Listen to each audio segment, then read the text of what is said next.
Now when I play it together with the loop, now I can bring it up. And now it's a much better mix. Oh, that's too loud. I actually have control of the mix. Hey guys, this is Yusif. I just want to give you a quick tip about how to use your looper setup for live and recording. And a little trick that I learned along the way, and it might help you get a clearer sound out of your electric guitar solos and things like that. A lot of time with these loopers, the point is to just kind of play your riff and then solo over it, right? So there's my riff.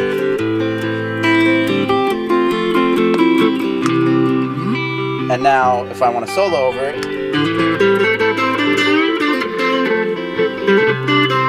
now what if I want more control over that? If I want more control over that,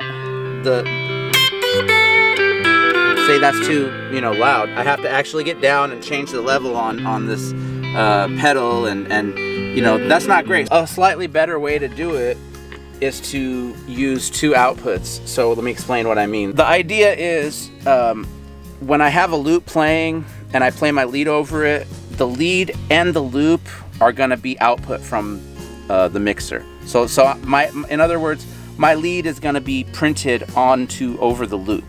And if later in post I realize, or even if I'm a live show and I realize I want that lead to be more prominent, or it's too loud, I want to pull it down, there's no way to do that. It's printed onto that loop. Okay, so this is a way around that. So everything, the guitar comes in here to my sparkle, to my overdrive pedals, and then goes through the whole effect chain, and then out this delay. And you don't have to use this one. A lot of effects have a direct out and an effect, they have multiple outputs basically. So any kind of pedal that has this kind of functionality, or even a DI box or anything that lets you get multiple outs from your pedal board.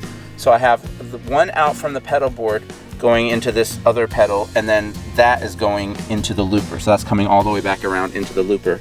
So I have one form of one signal chain for the guitar is to send the whole pedal board into the loop station, and then that goes out to a mixer and gets recorded, or it would go out to your front of house and into the speakers or whatever. Then the other side of the signal chain is here, the direct out. I'm sending that to a separate channel on the mixer. So let me show you at the computer exactly what that is. For this trick, I have a looper, and then I play a solo. I played a loop with a piano and a guitar, a couple instruments, and then I played my solo over. This is a pretty normal way to use a looper. So let's just hear the loop. So I'm looping like you would normally. Okay, then I add some pianos. And then you'll hear, I start to play my lead.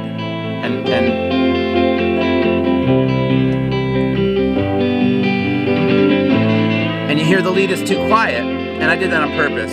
Because now here's the other, here's the direct out from that deluxe memory man that we said that was sent. This is the pedal board DI, I called it. As you'll hear it, that's just the lead I'm playing. So now the actual lead, melody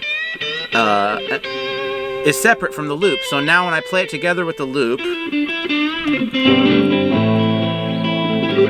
now I can bring it up. And now it's a much better mix. Oh, that's too loud. I actually have control of the mix, even though that loop, even though it's printed, you hear it's printed onto the looper. This is the looper. I still have control here because I have it totally isolated. And as long as I made sure that the level of that lead line that I'm playing is below the looper, it's pretty buried here.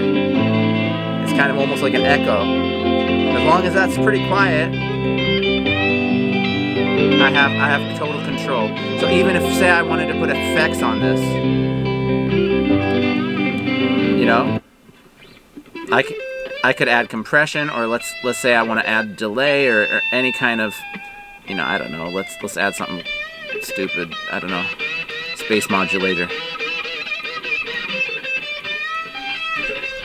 Okay, so now let's hear that with the mix, with the looper.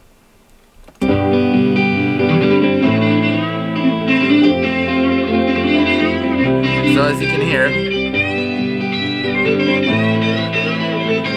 I added some crazy modulation to it in post-production. Now this doesn't apply to just recording, this could be for live too. So this could be, instead of sending these 3 tracks into Pro Tools, you could have your looper left and right and your pedal board DI, you know, your lead signal. So you could have your 3 signals sent into a mixing console, and then the front of house, the mixing engineer or whoever's running the live sound, you know, then you could add effects directly at the console to get a better balance off of your lead versus your pedal board loops, because I found that to be a problem a lot when I'm doing looping and things, that the lead, sometimes you have to get down and stoop down and tweak your knobs too much at the show or too much at the recording session. And so this is a way that you can send a signal out of your pedal board and have a little bit of separation to control the level of your lead guitar or whatever lead instrument you're doing, and the rhythm, the looping rhythm underneath that lead.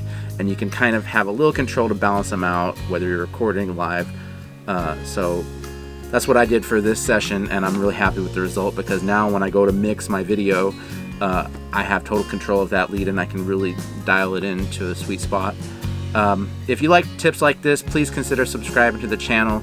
My music's over on Spotify. All the support, I really appreciate it. My name's Yusif, so let me know what you think of this tip in the comments, and what other kind of tips you guys have. As I come up with these little tips out of nowhere, and whatever I happen to be doing in the moment, I just try to share it with you guys so that maybe somebody can benefit down the line and improve their own situation and setup, and make some nice music with it. So